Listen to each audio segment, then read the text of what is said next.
सभी बहनों को मीठी मीठी राम राम।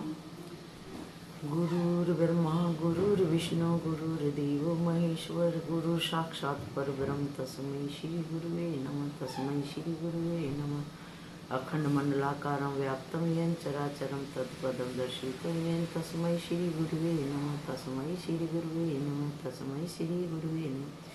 ब्रह्मानंदम परम सुखदम केवल ज्ञानमूर्ति द्वंद्वातीतं गगन सदृशं तत्मस्यादिलक्षणम् एकम नित्यं विमलमचलं सर्वदी साक्षीभूतं भावातीतं त्रिगुणरहितं सद्गुरुं तं नमामि सद्गुरुं तं नमामि सद्गुरुं तं नमामि।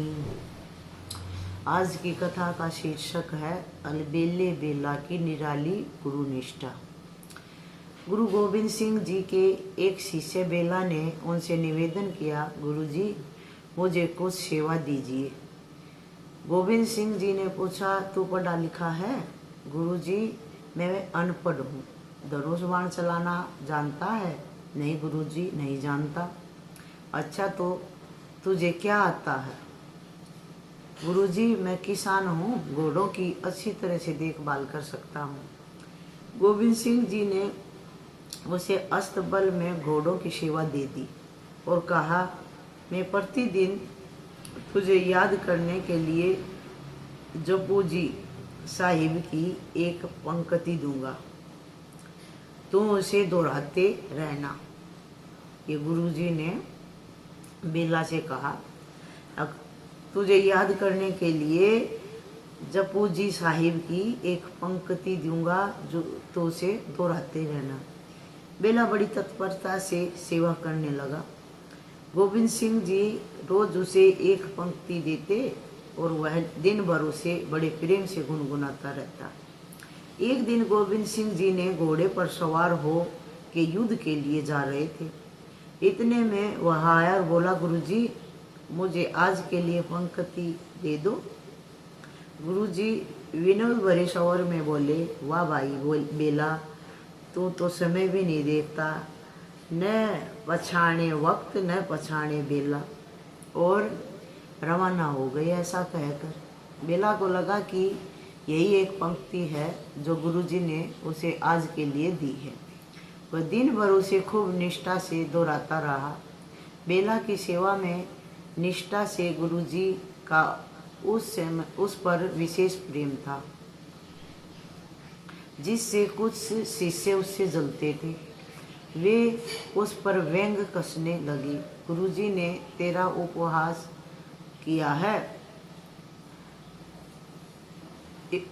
गुरुजी ने तेरा उपहास किया था, लेकिन तू कैसा मूर्ख है कि उसे गुरु वचन समझ के तोते की नाई रट रहा है।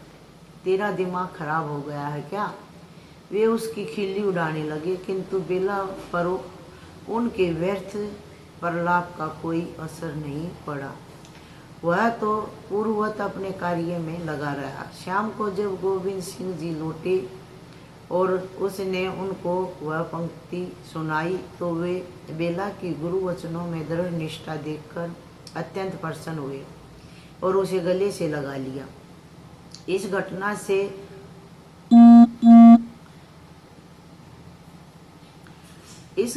से सज्जन शिष्य तो गदगद हुए, किंतु दम्भी ईर्ष्यालु शिष्य फरियाद करने लगे, गुरुजी पक्षपाती हैं।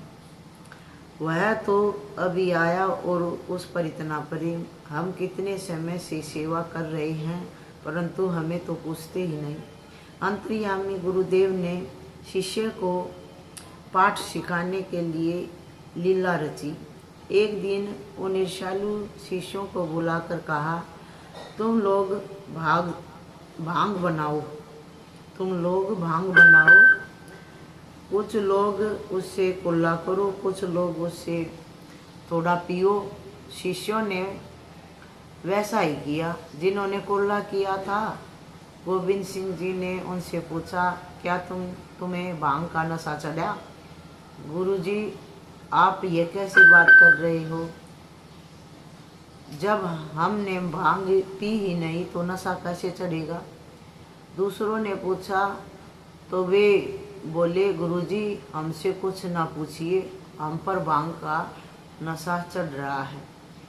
फिर सभी से बोले, बेला मेरा कृपा पात्र क्यों है? यह उसका उत्तर है। जिस प्रकार भांग का कुरला करने से नशा नहीं चढ़ता, पीने से चढ़ता है, उसी प्रकार जो शिष्य गुरु के वचनों को दाएं कान से सुनकर बाएं कान से निकाल देते हैं, अपने जीवन में नहीं उतारते, उन्हें नाम का नशा नहीं चढ़ता, चाहे वे हजारों वर्ष तक गुरु के निकट क्यों ना रहें। और जो गुरु वचनों में निष्ठा रखते हैं, उस पर नाम का नशा चढ़ता है। बेला की निष्ठा श्रद्धा कैसी है, वह तुम लोग जानते ही हो। जिन शिष्यों को ईर्ष्या के दुर्गुण में गिरा था, जिन शिष्यों को ईर्ष्या के दुर्गुणों ने घेरा था, उन्हें अपनी भूल का एहसास हुआ और सभी को गुरु वचनों में निष्ठा की महिमा का पता चला। गुरु मंत्र, गुरु वाक्यम, मोक्ष मूलम, गुरु कृपा। शास्त्र के इस श्लोक का पठन श्रवण तो बहुत लोग करते हैं, लेकिन इसे आत्मसात कर लेने वाले बेला, पूर्णपुड़ा, मीराबाई जैसे शिष्य शिष्याएं धनभागी होते हैं, जो गुरु कृपा पाकर अपना जीवन तो कृतार्थ करते ही हैं, दूसरों के लिए भी प्रेरणा स्तोत्र बन जाते हैं। पग पग काटे कंकर जग में, गुरु ज्ञान बिना अंधियारा है। आ जाओ प्रभु गुरु चरणों में, तो सुख का सूरज तुम्हारा है। मंत्र मूलम गुरु वाक्यम, मोक्ष मूलम गुरु कृपा। जय हो श्री सद्गुरु भगवान की जय, उमापति महादेव की जय हो।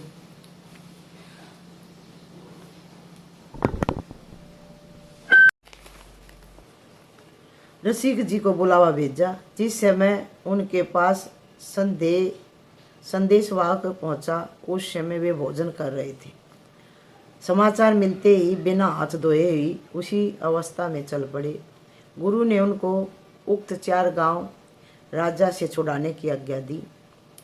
उधर तब राजा को पता चला कि रसिक मुरारी गांव छुड़ाने के लिए आ रहे हैं, तो उसने उनके मार्ग में एक मतवाला हाथी छुड़वा दिया ताकि वह उन्हें कुचल कर मार डाले। रसिक जी को राजा की बदनीयत पता चल चुकी थी। वे बोले, कई जन्मों में कई बार यह शरीर मर चुका, फिर भी जन्म मरण का अंत नहीं हुआ। इस बार यह नाशवान शरीर यदि गुरुदेव के काम आ रहा है तो मेरा अहोभाग है। ऐसा कहकर वे आगे बढ़ने लगे। कुछ शिष्य घबराए और रसिक जी से मार्ग छोड़ देने का आग्रह करने लगे।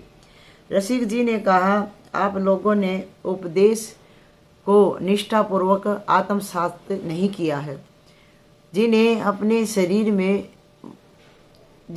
शरीर में मोह था, वे आसपास छिप गए और निष्ठावान शिष्य रसिक जी के साथ डटे रहे। उधर से विशालकाय मत वाला हाथी बढ़ता चला आ रहा था, तो इधर रसिक मुरारी गुरु नाम का जप करते हुए निर्भयता से बढ़े चले जा रहे थे।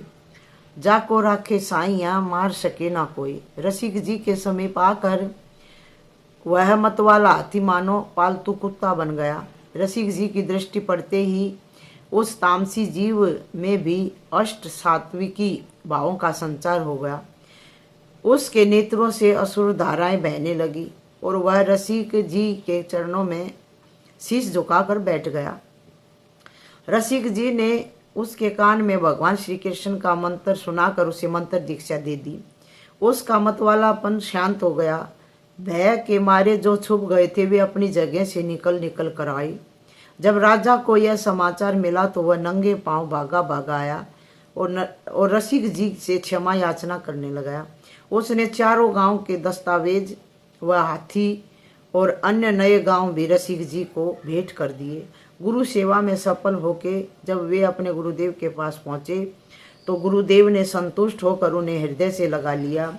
जिन शिष्यों में गुरु वचन पालन की ऐसी निष्ठा होती है वे बाहर से भले कभी कष्ट सहते हुए दिख सकते हैं, लेकिन गुरु आज्ञा